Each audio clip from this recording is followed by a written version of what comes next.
ಎಲ್ಲರಿಗೂ ನಮಸ್ಕಾರ.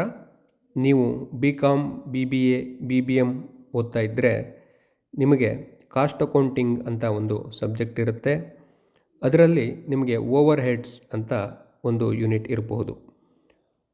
ಅದ್ರ ಬಗ್ಗೆ ನಾನು ಮಾತಾಡ್ತಾ ಹೋಗ್ತೀನಿ. ಓವರ್ ಹೆಡ್ಸ್ ಡೆಫಿನಿಷನನ್ನು ಮುಂದೆ ನಾನು ಹೇಳ್ತೀನಿ. ಓವರ್ ಹೆಡ್ಸ್ ಅಂದರೆ ಏನು ಅಂತ ಮೊದಲು ನೋಡೋಣ. ನೀವು ಕಾಸ್ಟ್ ಶೀಟ್ ಪ್ರಿಪೇರ್ ಮಾಡದಿದ್ದರೆ ಅಲ್ಲಿ ನಿಮಗೆ ಮೊದಲು ಪ್ರೈಮ್ ಕಾಸ್ಟ್ ಅಂತ ತೋರಿಸಿರ್ತೀರ. ಡೈರೆಕ್ಟ್ ಮೆಟೀರಿಯಲ್ಸು, ಡೈರೆಕ್ಟ್ ಲೇಬರು, ಇದನ್ನು ತೋರಿಸಿ ನೀವು ಪ್ರೈಮ್ ಕಾಸ್ಟನ್ನು ಕಂಡುಹಿಡ್ದಿರ್ತೀರ. ಹಾಗಾದರೆ ಈ ಡೈರೆಕ್ಟ್ ಮೆಟೀರಿಯಲ್ಸ್ ಅಂದರೆ ಏನು? ನಿಮಗೆ ಕಳೆದ ವಿಡಿಯೋದಲ್ಲಿ ನಾನು ಎಕ್ಸ್ಪ್ಲೇನ್ ಮಾಡಿದ್ದೆ.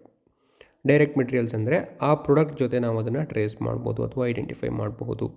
ಉದಾಹರಣೆ ಕಾರ್ ಮ್ಯಾನುಫ್ಯಾಕ್ಚರಿಂಗ್ ಅಂತ ಇದ್ದರೆ ನಾವು ಡೈರೆಕ್ಟ್ ಮೆಟೀರಿಯಲ್ ಯಾವುದು ಹೇಳಿ, ಟಯರು ಅದರಲ್ಲಿ ಹಾಕಿರ್ತೀವಿ, ಅದು ಡೈರೆಕ್ಟ್ ಮೆಟೀರಿಯಲ್ ಆಗುತ್ತೆ ಅಂತ ನಿಮಗೆ ನಾನು ಎಕ್ಸ್ಪ್ಲೇನ್ ಮಾಡಿದ್ದೆ. ಆದರೆ ಯಾವುದನ್ನು ನಾವು ಆ ಪ್ರಾಡಕ್ಟ್ ಜೊತೆ ಟ್ರೇಸ್ ಮಾಡೋದಕ್ಕೆ ಆಗೋದಿಲ್ಲ, ಅದನ್ನು ನಾವು ಇಂಡೈರೆಕ್ಟ್ ಕಾಸ್ಟ್ ಅಂತ ಹೇಳ್ತೀವಿ. ಡೈರೆಕ್ಟ್ ಆಗಲ್ಲ ಅದು. ಈ ಇಂಡೈರೆಕ್ಟ್ ಇದರಲ್ಲಿ ಉದಾಹರಣೆಗೆ ನಾನು ನಿಮಗೆ ಹೇಳಿದ್ದು ಈ ಸೆಕ್ಯೂರಿಟಿ ಗಾರ್ಡ್ ಸ್ಯಾಲ್ರಿ ಇರ್ಬೋದು. ಅದನ್ನು ಫ್ಯಾಕ್ಟ್ರಿ ಓವರ್ ಹೆಡ್ಸಲ್ಲಿ ತೋರಿಸ್ತೀವಿ ನಾವು. ಫ್ಯಾಕ್ಟ್ರಿಯಲ್ಲಿ ಒಬ್ಬರು ಸೆಕ್ಯೂರಿಟಿ ಗಾರ್ಡ್ ಇರ್ತಾರೆ, ಒಬ್ಬರು ಅಥವಾ ಎಷ್ಟು ಜನ ಬೇಕಾದರೂ ಇರ್ಬೋದು. ಅವ್ರಿಗೆ ನಾವು ಕೊಡ್ತಕ್ಕಂಥ ಸ್ಯಾಲ್ರಿನ ಫ್ಯಾಕ್ಟ್ರಿ ಓವರ್ ಹೆಡ್ಸ್ ಅಂತ ತೋರಿಸ್ತೀವಿ. ಅದು ಓವರ್ ಹೆಡ್ಸ್ ಅಂಡರಲ್ಲಿ ಬಂತು.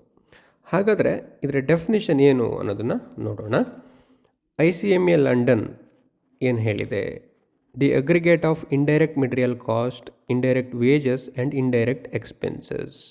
ಅಂದರೆ ಈ ಇಂಡೈರೆಕ್ಟ್ ಏನಿದೆ, indirect material cost, indirect wages, indirect expenses, ಇದರ ಟೋಟಲ್ಲೇ ಅಥವಾ ಅಗ್ರಿಗೇಟೇ ಓವರ್ ಹೆಡ್ಸ್ ಅಂತ ಅದು ಡೆಫೈನ್ ಮಾಡಿದೆ. ಇನ್ನೊಂದು ಡೆಫಿನೇಷನ್ ಹೇಳ್ತೀನಿ ನೋಡಿ.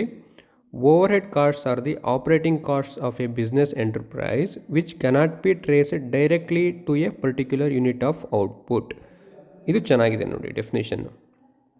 ಓವರ್ ಹೆಡ್ ಕಾಸ್ಟ್ಸ್ ಅಂದರೆ ಒಂದು ವ್ಯವಹಾರ ಅಥವಾ ಒಂದು ಬಿಸ್ನೆಸ್ಸಿನ ಆಪರೇಟಿಂಗ್ ಕಾಸ್ಟು, ಅದು ಪ್ರಾಡಕ್ಟ್ ಜೊತೆಗೆ ಅಥವಾ ಪರ್ಟಿಕ್ಯುಲರ್ ಯೂನಿಟ್ ಆಫ್ ಔಟ್ಪುಟ್ ಜೊತೆ ಟ್ರೇಸ್ ಮಾಡೋದಕ್ಕೆ ಆಗಲ್ಲ ಅಂತ. ನಾನು ನಿಮಗೆ ಸೆಕ್ಯೂರಿಟಿ ಗಾರ್ಡ್ ಸ್ಯಾಲ್ರಿ ಎಕ್ಸಾಂಪಲ್ ಕೊಟ್ಟೆ, ಅದನ್ನು ನಾವು ಟ್ರೇಸ್ ಮಾಡೋದಕ್ಕೆ ಆಗಲ್ಲ ನೋಡಿ.